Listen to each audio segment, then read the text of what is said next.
Gracias a usted. Hasta luego. Bueno, el tema político, ¿cuánto decide Alberto Fernández efectivamente en relación a su gabinete? ¿Se trata del albertismo o se trata del fernandismo? Estamos con el politólogo Daniel Montoya. Muchísimas gracias, Daniel, por estar aquí. Gracias, Luciana. ¿Cómo estás? Bueno, a ver, aquella frase de Bill Clinton, es la economía estúpido. ¿Es el albertismo estúpido o es el fernandismo el que está organizando y estructurando el poder de la Argentina 2020? Yo creo que Alberto se ocupó él mismo de diluir en un reportaje que tuvo con Jorge Dolina hace unos días la idea de esto de que, digamos, estuviese incubándose o en marcha el armado de un albertismo. Fíjate que hay una anécdota que parece muy de color respecto al origen de este armado, que él mismo lo cuenta en este reportaje cuando dice que el lunes, que fíjate un detalle no menor, que fue justo el lunes subsiguiente de la elección de Córdoba, sí, de la elección provincial, Guado de Pedro lo llama y se juntan y le pregunta a Alberto qué quiere. Y Alberto le dice, yo quiero ganarle a Macri y quiero la embajada en España. Fíjate, eso es lo que estaba pergeñando Alberto Fernández en ese momento, que digo, más allá de este detalle, es totalmente consistente con las personas, lo que cuentan de todas las personas que venían juntándose con él en el último tiempo. Pero eso de qué habla, de que la decisión de la fórmula y del poder que se está estructurando ahora pesa más sobre la ex presidenta Cristina Fernández de Kirchner. Totalmente, digo, y vos fíjate que en el mismo video que después de la reunión que se sucede, sí, ya entre ellos el mismo miércoles, ese subsiguiente, el sábado sube el video Cristina usa una palabra muy importante ahí en el video, que es, primero, ella misma lo comunica, algo que no tiene precedentes prácticamente, Sí, que es que el vicepresidente comunique su compañero de fórmula. claro. Y además dice, yo lo elegí puntualmente.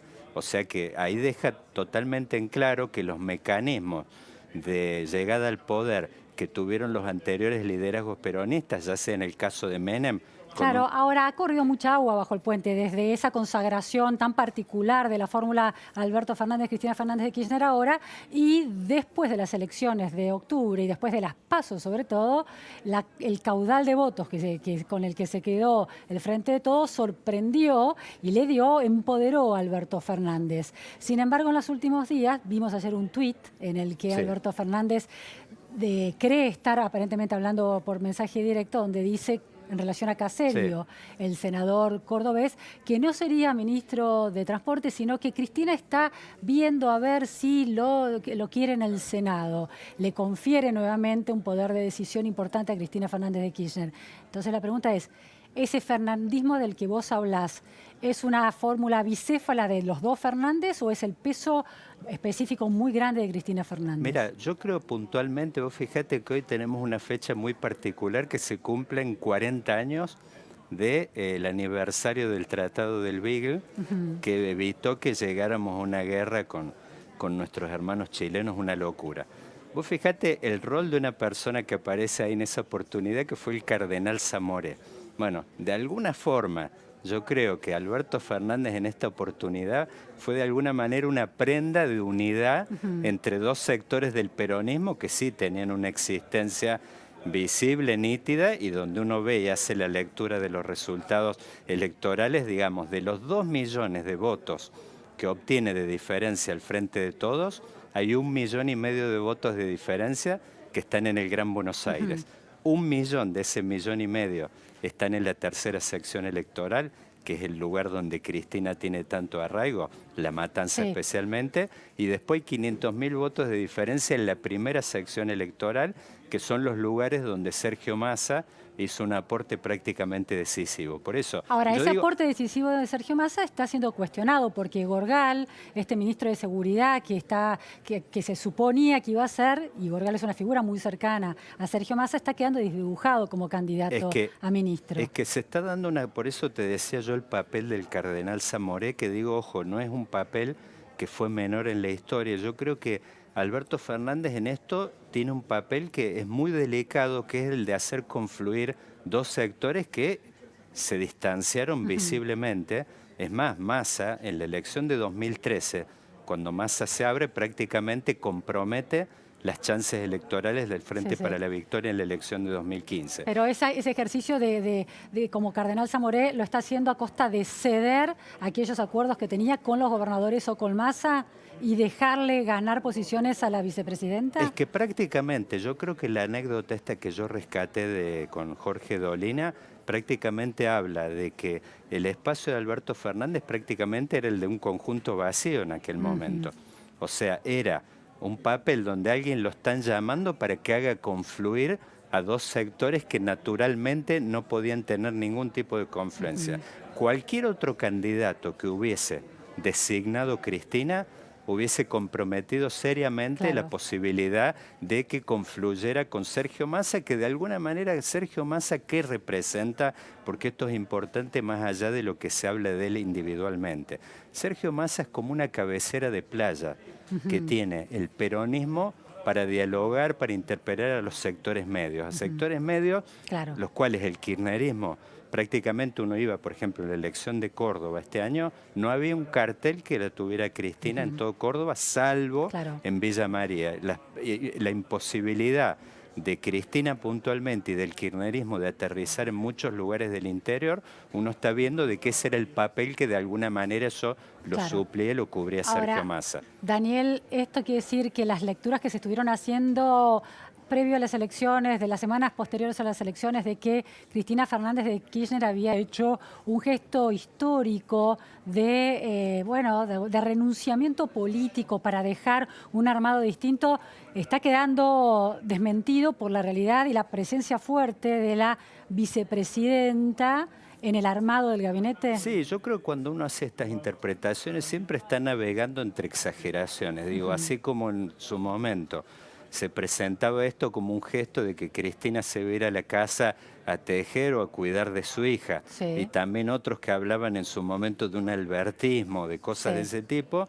Una de las cosas, por eso lo que te digo yo, me parece que se estaban pasando por alto, es de que acá me parece que hay dos liderazgos nítidos dentro del peronismo, dos liderazgos cuya confluencia es realmente muy conflictiva. Uno el de Cristina Fernández de Kirchner. Y el otro es el de Sergio Massa. Más allá de que él es un socio, este es un espacio político, es una coalición con dos socios principales. Cristina, obviamente, que es accionista, yo te diría mayoritaria, hoy está ejerciendo, digamos, de hecho, no solamente ella, sino yo decía en una columna que escribí en estos días en El Economista, de que Cristina no solo esto, sino de que se ha guardado garantías, digo, que son similares a las que tuvo Eduardo Duhalde en la época que confluyó en una fórmula con Menem. En el sentido, en aquel momento era un fondo del conurbano con el cual Duhalde acepta ir a la provincia, pero haciéndose del 10% de la recaudación del impuesto a las ganancias. No hay poder sin caja. No hay poder sin caja. Y en este caso, Cristina visiblemente ha copado la provincia de Buenos Aires en el plano político. Yo creo que hoy... ¿Hay caja ahí? No, bueno, por eso. Yo creo que hoy no se pueden hablar de garantías en la medida de que no teniendo moneda y prácticamente estando en un estado de la economía de este tipo, yo creo que no hay garantías financieras de ningún tipo, más allá de que en una de esas, en ese café privado que tuvieron ese miércoles que relata Alberto en el reportaje con Dolina, es posible que haya habido un boceto de acuerdo hacia futuro de que quizás Kicillof disponga de acá en adelante de algún tipo de garantía financiera. Pero yo creo que con el estado de esta economía y habiendo incumplido este acuerdo con el Fondo Monetario, prácticamente estamos proyectando una tasa de inflación sin moneda. Yo creo que no hay garantía que valga en este momento, se la puede... Me sorprendió mucho que dijiste que los dos socios mayoritarios y líderes de esa coalición del Frente de Todos es Cristina Fernández de Kirchner por un lado y Sergio Massa. ¿No hablaste de Alberto Fernández? No, es que Alberto Fernández yo creo que por eso, yo creo que él mismo se ocupó en este reportaje de diluir la idea. Digo, vamos a hacer por eso, digo, en esto y no menoscabe el papel de él, porque justamente si uno se remonta a 2013, todos los actos que uno iba del kirchnerismo, yo me acuerdo que todos se acordaban de la madre de Massa especialmente en aquel momento. O sea, es la confluencia de sectores. El papel que tiene Alberto Fernández en este momento es enorme en el sentido de que no solo estamos viendo la confluencia difícil, digamos muy complicada entre el kirchnerismo y digamos, y lo que representa Sergio Massa, que Sí, es la sí. relación con los sectores medios peronistas, no solo esto, sino que se están dando confluencias en los sectores gremiales y en las organizaciones sociales que no se podrían explicar salvo de que estuviese en el medio una persona que le está dando garantía a todos los sectores de que eso es posible. Ahora, Daniel, Sergio Massa parece estar llevándolas de perder. Elegido presidente de la Cámara de Diputados, pero el bloque lo va a manejar Máximo Kirchner. Pareciera que puede pasarle lo mismo que a Emilio Monzó, que tuvo ese rol clave de presidente de la Cámara de Diputados, pero que dentro del poder de Cambiemos, de ese bloque clave dentro de los diputados, no logró tallar y el Poder Ejecutivo no tuvo un buen diálogo por momentos con Monzó. Yo creo que hay una diferencia acá sustancial que más allá del tema este que relataba de origen, que es el tema de la capacidad que tienen cada uno de ejercer sus digamos, en definitiva, los portaaviones que tiene cada uno para ejercer su poder. Cristina Fernández y ojo, Sergio Massa, estás hablando. Massa no es Monzó en el sentido que Massa tiene poder territorial con arraigo en varios municipios de la primera sección electoral, y no solo esto, sino de que tiene poderes legislativos en la provincia de Buenos Aires y en la legislatura nacional que son decisivos en este escenario donde en realidad, sobre todo en la provincia de Buenos Aires, está muy sobre-representado el interior. En realidad la capacidad de fuego legislativa del ex Cambiemos, hoy Juntos por el Cambio, es enorme en la provincia de Buenos Aires. Entonces Massa... ¿Y Massa también tiene poder de fuego en la provincia de Buenos Aires? Por eso, Massa va a ser la llave. Hay muchos legisladores, digamos, que tiene él en la provincia de Buenos Aires. Es un bloque que no es un bloque demasiado grande, tanto también en la legislatura nacional, pero...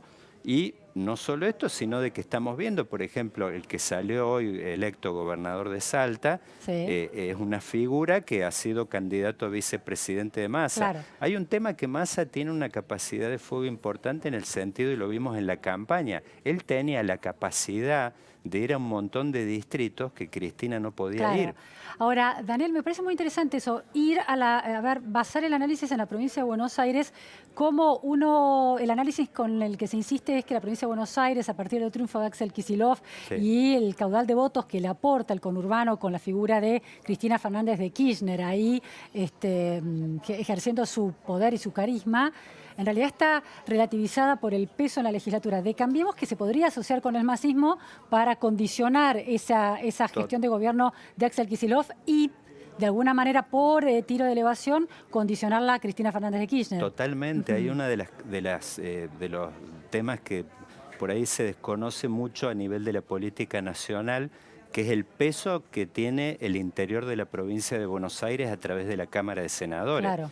Porque está muy sobrerepresentado en el sentido que a nivel de la representación es como que 3 votos de La Matanza equivalen a un voto en el interior de la provincia de Buenos Aires. Está muy sobrerepresentado el interior en la Cámara. Entonces, todos los lugares, los distritos del interior donde vemos que el arraigo de Cambiemos es muy grande y Sergio Massa también en algunos distritos, eso le da una capacidad, digamos, de negociación muy importante que de hecho Sergio Massa la ha ejercido. De hecho, en el gobierno de la provincia de Buenos Aires, Sergio Massa tiene representación, por ejemplo, en el directorio del Banco Provincia. Actualmente. O sea, actualmente. Me parece que, yo creo que volviendo al tema este que planteabas vos con Monzó, yo creo que la gran diferencia es que Emilio perdió esta batalla en la medida de que él no tenía, digamos... territorio. Y le pasaba un poco como sabía decir Stalin con el Papa. ¿Cuántas divisiones tiene? Bueno, algo parecido le ha pasado. Me parece que Emilio no tenía divisiones en la provincia de Buenos Aires ni a nivel nacional y a él le ha tocado, por supuesto, un papel muy importante de ejercer un liderazgo más de tipo simbólico. Cuando hablas del fernandismo, entonces, para que quede muy claro, es que en realidad lo que no existe tanto es el albertismo y existe un fernandismo y un masismo.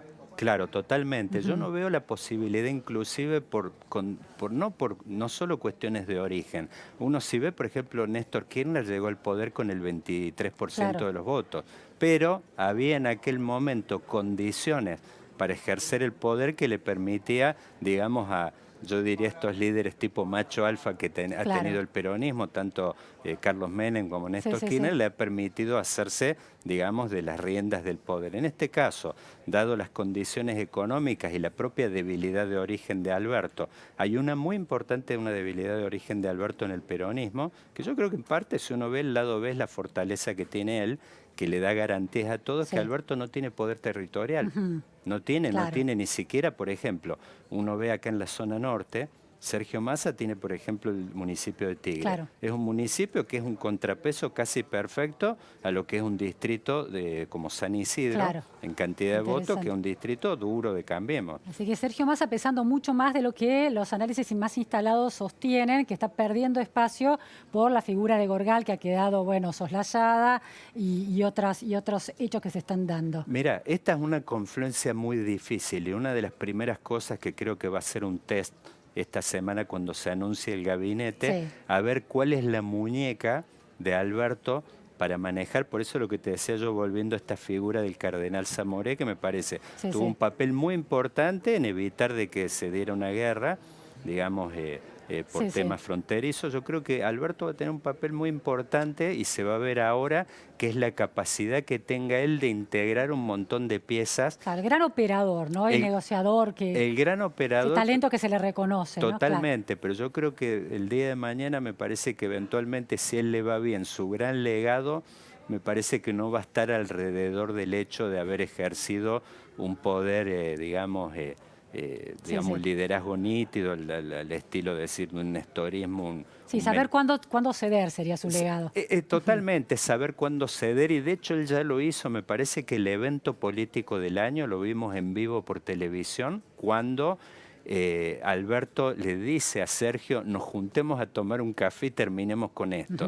Esa fue de alguna forma una forma, digamos, de decir, mira, yo sé que juego de punto y voy y no tengo problema de jugar de visitante donde sea. Daniel, última cuestión. Caserio, que se ha convertido en una figura clave para permitirle a Cristina Fernández de Kirchner como vicepresidenta en el Senado consolidar su poder. La salida y ahora el regreso de Caserio al Senado. ¿Cómo juega Caserio con Schiaretti, no? Bueno, ¿Cuán independiente ha quedado respecto de Schiaretti? Mira, hay algo que es innegable y yo de hecho en esa columna que te comentaba lo escribí ahí, de que realmente el actual oficialismo, el próximo, tiene un problema con Córdoba, de que no la puede leer a Córdoba todavía. Por eso digo, obviamente que hoy Alberto tiene un problema mucho mayor, que es el de ver cómo puede acomodar y hacer confluir al kirchnerismo con el masismo y todos los sectores gremiales. Yo creo de todas formas que en este momento realmente hemos visto esta semana cómo se sucedieron las declaraciones. Realmente lo de Córdoba con Caserio, puntualmente el gabinete, va camino a un blooper que realmente hace que se inicie esto de -10, digamos. Pero ¿es posible imaginar que Caserio va a estar alineado con las políticas o las decisiones que pretenda tomar la vicepresidenta liderando el Senado, o va a estar más alineado con Schiaretti? No, yo creo que de ninguna manera se puede esperar que Caserio no esté alineado con las iniciativas que promueve el Ejecutivo, pero de todas maneras, de esa posibilidad que tuvieron en algún momento de haber comenzado esta relación mucho mejor, me parece que eso se ha diluido por errores, digamos, que por supuesto me parece que son menores al lado del problema mayor. Muchísimas gracias, Daniel Montoya, por este análisis tan particular, Luciana, sobre todo el foco en la provincia de Buenos Aires. Nos vamos a un corte en la Repregunta Noticias a Fondo y enseguida volvemos, no se vayan.